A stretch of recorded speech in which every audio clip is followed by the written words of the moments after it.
बिस्मिल्लाहिर्रहमानिर्रहीम। आज हम पढ़ने जा रहे हैं जॉन एशबरी की पोएम द पेंटर। इसको स्टार्ट करने से पहले थोड़ा सा जॉन एशबरी के बारे में जान लेते हैं। जॉन एशबरी अमेरिकन राइटर है, अमेरिकन पोइट है और उसको 20th सेंचुरी का एक अहम पोइट भी माना जाता है, क्योंकि इसने 20th सेंचुरी में जितनी भी कैरेक्टरिस्टिक्स हैं उसको बहुत अच्छे से अपने वर्ड्स के थ्रू रीडर तक कन्वे करने की बहुत अच्छी कोशिश की है।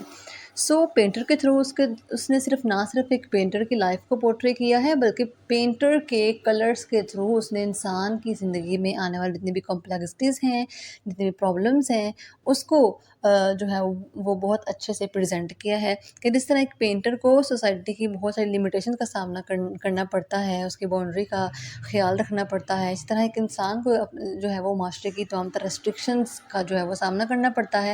यानी कि एक इंसान जो है वो एक पेंटर की तरह है। जिस तरह पेंटर अपनी मर्ज़ी से कोई चीज़ पोर्ट्रे नहीं कर सकता, उसको बहुत सारी क्रिटिसिज्म का सामना करना पड़ सकता है। इस तरह एक इंसान जो 20th सेंचुरी का जो है वो उसने एक इंसान को पोर्ट्रे किया है कि उस दौर में, यानी कि ये जो आजकल मॉडर्निज़्म का दौर है, इस दौर में कोई भी इंसान अपनी लिबर्टी की ज़िंदगी नहीं गुज़ार सकता, अपनी फ्रीडम की लाइफ़ नहीं गुज़ार सकता।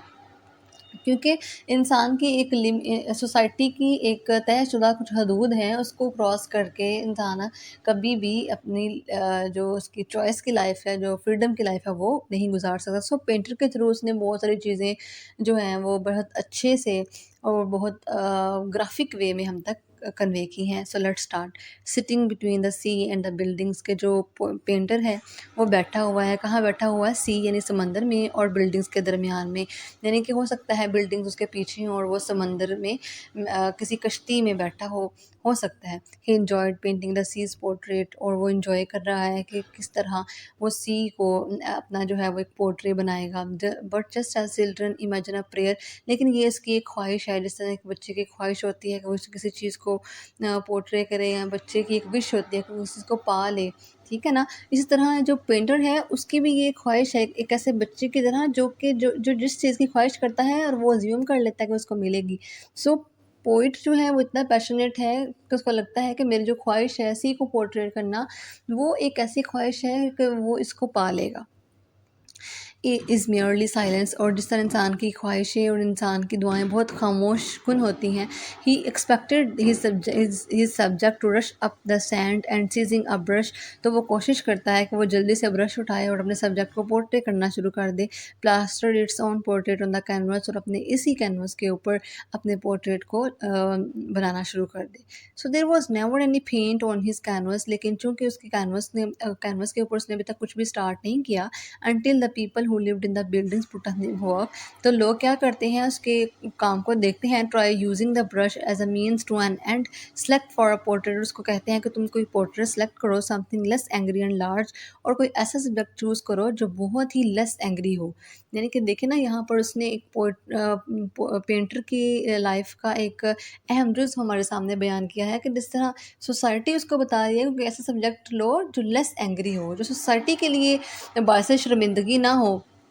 यानी कि वो सोसाइटी की नॉर्म्स को फॉलो करना पड़ेगा उसे, वो अपनी अपने अपने मुताबिक कुछ भी नहीं कर सकता, ठीक है। And more subject to a painter's moods और परहैप्स टू अ प्रेयर, और उसके जो मूड के मुताबिक, जो उसके पेंटर्स के जो मूड के मुताबिक जो पोर्ट्रेट है, वो शायद उसकी एक ख्वाहिश है, शायद वो उसकी एक प्रेयर है, जो प्रेयर ही रहेगी, जो दुआ ही रहेगी, जो ख्वाहिश ही रहेगी, और वो उसको कभी भी अपने मुताबिक पोर्ट्रेट नहीं कर सकेगा।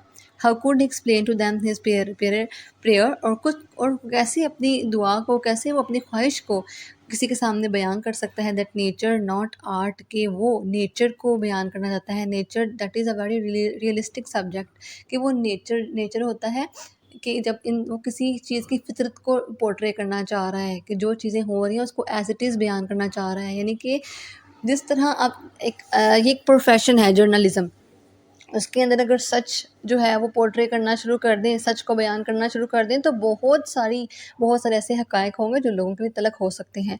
तो यहाँ पे जो पेंटर है वो भी सोसाइटी का जो कड़ा सच है उसको पोर्ट्रे करना चाहता है, उसकी नेचर को बयान करना चाहता है, लेकिन कभी भी वो उसको नहीं कर सकेगा, ठीक है।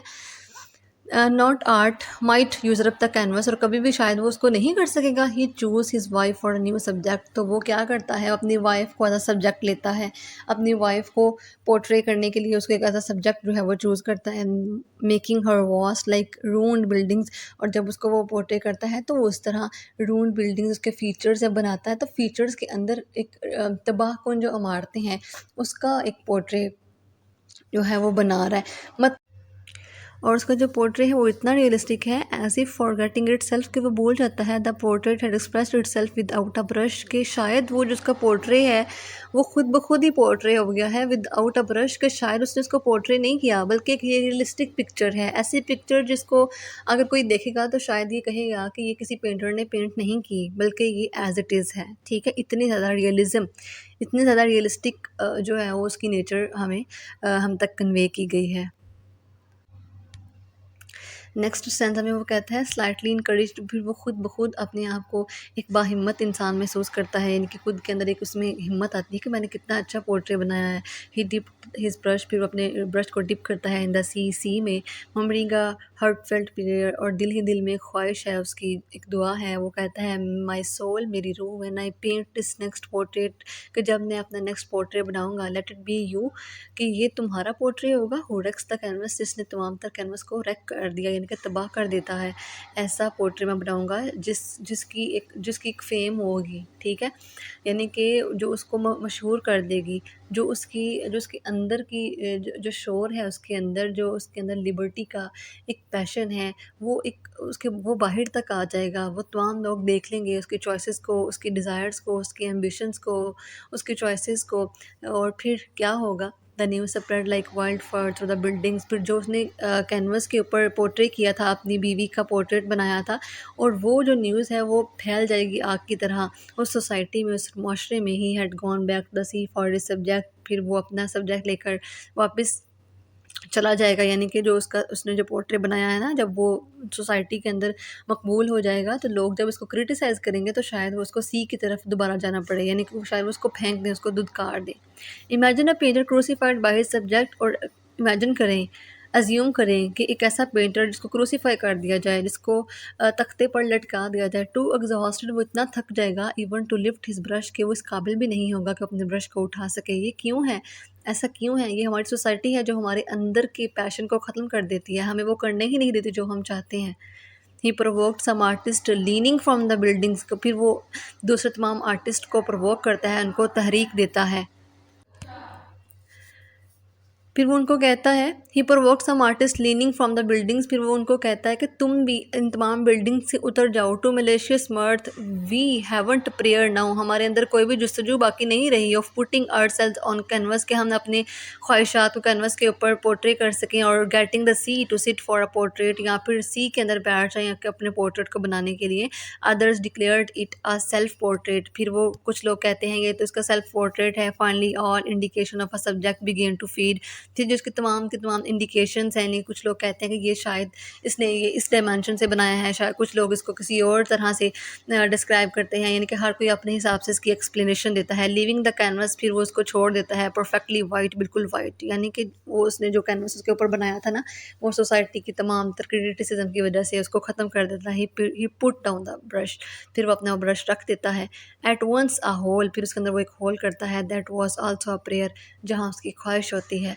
Arrows from the over crowded buildings, फिर बहुत बुलंद आवाज़ से, यानी कि एक शोर उठता है उन बिल्डिंग से, एक ख्वाहिश का, जो कि बहुत, जो उसके अंदर की ख्वाहिश है, यानी कि उसके अंदर का जो शोर है, वो जब अपने तमाम तर पोर्ट्रे को ख़त्म करता है ना, तो तमाम तर सोसाइटी में ये आवाज़ चली जाती है, ये न्यूज़ चली जाती है, ये ख़बर चली जाती है कि शायद उसने अपने प्रोफेशन को तर्क कर दिया है और खुद थक गया है, और सोसाइटी के सामने उसने हार मान ली है। दे टॉस्ड हिम, फिर वो उसकी बातों को उछालते हैं और उसके प्रोफेशन का मजाक उड़ाते हैं। The portrait from the tallest of buildings, फिर उसकी जो बिल्डिंग्स, एक ऊंची बिल्डिंग से उसके पोर्ट्रे को गिरा दिया जाता है। And the sea devour the canvas and the brush, और जो समंदर है उसके कैनवस को निगल जाता है, उसके ब्रश को भी निगल जाता करता है एज दो हिज सब्जेक्ट है decided to remain a prayer, और उसका जो सब्जेक्ट है वो हमेशा हमेशा के लिए ख्वाहिश बन जाता है। तो फिर इस सारी नज़म में उसने एक एम्बिगुइटी, इंसान की अंदर जो सोच है उसके अंदर एक एम्बिगुइटी है कि वो करे या ना करे। अगर वो कर लेता है तो सोसाइटी का उसको डर होता है, ये खौफ, ये डर, ये उसकी डिसअल्यूजनमेंट ये सोसाइटी की वजह से है और उसके अंदर के डर की वजह से भी है कि कहीं ना कहीं अगर हम इसके ऊपर ओवरकम कर लें तो हम बहुत सारे अपना टैलेंट जो है वो लोगों को दिखा सकते हैं, खुद को प्रूव कर सकते हैं। But still there are many limitation which we have to follow, otherwise we have to crucify. ठीक है, हमें क्रूसीफाई कर दिया जाएगा। बाकी इस पोएम से रिलेटेड कोई भी आपका क्वेश्चन है, you can ask any time. तब तक के लिए अल्लाह हाफिज़।